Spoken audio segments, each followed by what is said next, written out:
सोचिए, एक इतना बड़ा और डाइवर्स देश, इसको चलाना मतलब एक ग्रैंड बैलेंसिंग एक्ट है। और इसी बैलेंसिंग एक्ट का जो फ्रेमवर्क है, उसे कहते हैं संघवाद। चलिए, आज इसी दिलचस्प सिस्टम को थोड़ा करीब से समझते हैं। अब ये सवाल सिर्फ एक सवाल नहीं है, ये एक बहुत बड़ी जबरदस्त चुनौती है। सोचकर देखिए, भारत में 1600 से ज्यादा भाषाएं हैं, तो ये एक पहेली जैसी है ना? और इसी पहेली को सुलझाने की कोशिश है संघवाद, और आज हम इसी को समझने वाले हैं। तो देखिए, किसी भी देश को चलाने के ना मोटे तौर पर दो तरीके होते हैं। पहला है एकात्मक सिस्टम, मतलब समझ लीजिए एक राजा की तरह, जहां सारी की सारी पावर एक ही जगह सेंटर में होती है। और दूसरा है संघीय सिस्टम। यहां पावर को एक टीम की तरह सेंटर और राज्यों के बीच बांट दिया जाता है। अब भारत जैसे इतने बड़े और डाइवर्स देश के लिए जाहिर है यही दूसरा तरीका काम आता है। तो आखिर ये संघवाद है क्या? इसे ऐसे समझिए कि ये वो रूल्स ऑफ द गेम है, वो नियम हैं जो इस पूरे बैलेंसिंग एक्ट को मुमकिन बनाते हैं। चलिए, इसकी जड़ तक चलते हैं और समझते हैं। ठीक है, ये तो हो गई इसकी टेक्स्ट बुक डेफिनेशन, पर असली बात क्या है? असली बात यह है कि पावर का ये जो बंटवारा है ना, ये कोई कच्चा वादा नहीं है। ये बकायदा हमारे संविधान में लिखा हुआ है। मतलब कॉन्स्टिट्यूशन खुद इसका सबसे बड़ा गारंटर है। तो फिर ये सिस्टम काम कैसे करता है? सोचिए कि सरकार के कई लेवल्स हैं, सेंट्रल गवर्नमेंट, फिर स्टेट गवर्नमेंट, और हर लेवल का अपना अपना काम करने का एरिया, मतलब जुरिस्डिक्शन तय है। हमारा संविधान एक रूल बुक की तरह इस बंटवारे को प्रोटेक्ट करता है। और हाँ, अगर कभी सेंटर और स्टेट में कोई झगड़ा हो जाए तो एक न्यूट्रल अंपायर भी है, हमारी जुडिशरी। और यहीं पर असली बैलेंसिंग एक्ट सामने आता है। देखिए, संघवाद के दोहरे मकसद हैं। एक तरफ तो देश की एकता को बनाए रखना, उसे मजबूत करना, और ठीक उसी समय हर इलाके की जो अपनी अलग पहचान है, जो विविधता है, उसका भी सम्मान करना। मतलब सबको एक साथ लेकर भी चलना है और सबको अपनी जगह भी देनी है। कमाल का संतुलन है। अब एक बात समझना बहुत जरूरी है।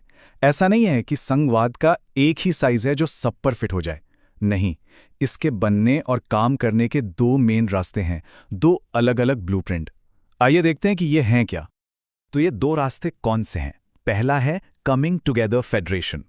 इसमें क्या होता है कि कई आज़ाद राज्य खुद अपनी मर्जी से साथ आकर एक बड़ा देश बनाते हैं, जैसे कि यूएसए। और दूसरा है होल्डिंग टुगेदर फेडरेशन। यहाँ एक बहुत बड़ा विविध देश अपनी एकता बनाए रखने के लिए खुद अपनी पावर को सेंटर और राज्यों में बांट देता है। भारत, स्पेन, बेल्जियम, ये सब इसी के उदाहरण हैं, जहाँ देश को जोड़े रखने के लिए सेंटर को थोड़ा ज़्यादा मजबूत बनाया जाता है। तो चलिए अब सीधा भारत की बात करते हैं। हमारा देश होल्डिंग टुगेदर मॉडल का एक टेक्स्ट बुक एग्जाम्पल है। देखते हैं कि यह बैलेंसिंग एक्ट यहाँ असल में काम कैसे करता है। देखिए, भारत का सिस्टम थोड़ा और अनोखा है। यहाँ पावर शेयरिंग का पिरामिड सिर्फ 2 मंजिला नहीं बल्कि 3 मंजिला है। सबसे ऊपर केंद्र, फिर राज्य, और उनके भी नीचे हैं हमारी लोकल गवर्नमेंट्स, मतलब गांवों में पंचायतें और शहरों में नगर पालिकाएं। ये एक तरह से सरकार को दिल्ली और राजधानियों से निकालकर सीधा हमारे गली मोहल्लों तक लाने का तरीका है। तो सबसे पहले आती है यूनियन लिस्ट। इसमें वो सारे बड़े बड़े मुद्दे हैं जो पूरे देश के लिए इंपॉर्टेंट हैं, जैसे देश की डिफेंस, फॉरेन अफेयर्स, बैंकिंग। इन पर कानून बनाने का अधिकार सिर्फ और सिर्फ सेंट्रल गवर्नमेंट के पास है। इसके बाद है स्टेट लिस्ट। इसमें वो चीजें हैं जो स्टेट लेवल पर इंपॉर्टेंट हैं, जैसे कि पुलिस, ट्रेड, एग्रीकल्चर। क्योंकि हर राज्य की अपनी ज़रूरतें अलग हो सकती हैं, इसलिए इन पर फैसला लेने का हक राज्य सरकारों को दिया गया है। और फिर आती है एक कॉमन ग्राउंड, यानी कॉन्करेंट लिस्ट। इसमें वो सब्जेक्ट्स हैं जिन पर केंद्र और राज्य दोनों की दिलचस्पी है, जैसे एजुकेशन, फॉरेस्ट्स, मैरिज। मतलब इन पर दोनों ही कानून बना सकते हैं। ये असली टीम वर्क है। तो ये टेबल एक तरह से इस पूरे बंटवारे का एक क्विक समरी है। लेकिन यहाँ एक बड़ा इंटरेस्टिंग पॉइंट है। मान लीजिए कॉन्करेंट लिस्ट के किसी सब्जेक्ट पर केंद्र और राज्य दोनों ने कानून बना दिया और दोनों में टकराव हो गया, तो क्या होगा? ऐसे में केंद्र का कानून ही माना जाएगा। ये व्यवस्था देश की एकता को बनाए रखने के लिए बहुत जरूरी है।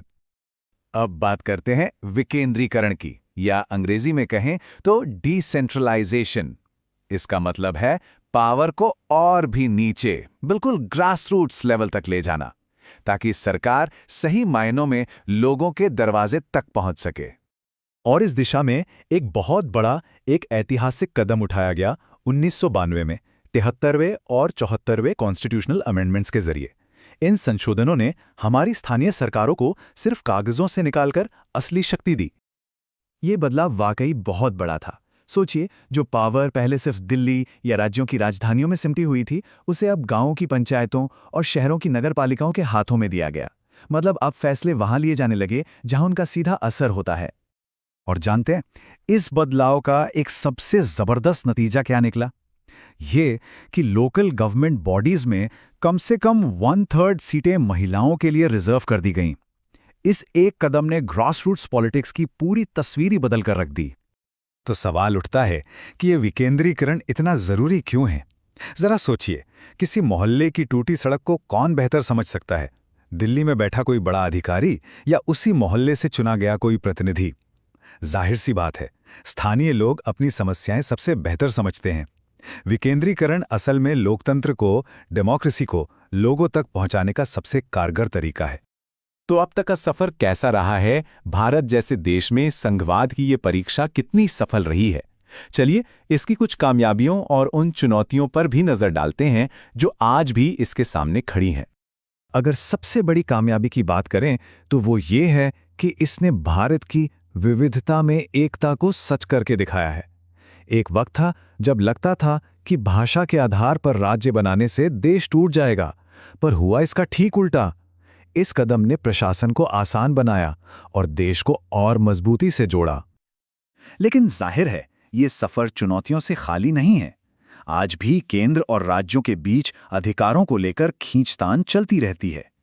देश के अलग अलग हिस्सों में विकास का स्तर एक जैसा नहीं है और कई राज्य अपने लिए और ज्यादा स्वायत्ता, मतलब ऑटोनॉमी की मांग करते हैं। ये सब हमें याद दिलाता है कि संघवाद कोई मंजिल नहीं, बल्कि एक लगातार चलने वाला सफर है। तो आखिर में हम क्या कह सकते हैं? यही कि संघवाद कोई पत्थर की लकीर नहीं है, ये तो एक रस्सी पर चलने जैसा है, एक ग्रैंड बैलेंसिंग एक्ट जहां संतुलन बनाने की कोशिश लगातार हमेशा जारी रहती है। ये एक कभी न खत्म होने वाली बातचीत है। और जाते जाते एक सवाल, आज की इस हाइपर कनेक्टेड दुनिया में पावर का फ्लो किस तरफ होना चाहिए? क्या ताकत को और ज्यादा सेंटर की तरफ जाना चाहिए ताकि बड़े और तेज फैसले लिए जा सकें, या फिर इसे और ज्यादा नीचे लोगों के हाथों में जाना चाहिए? इस बड़े सवाल का जवाब ही शायद संघवाद का भविष्य तय करेगा।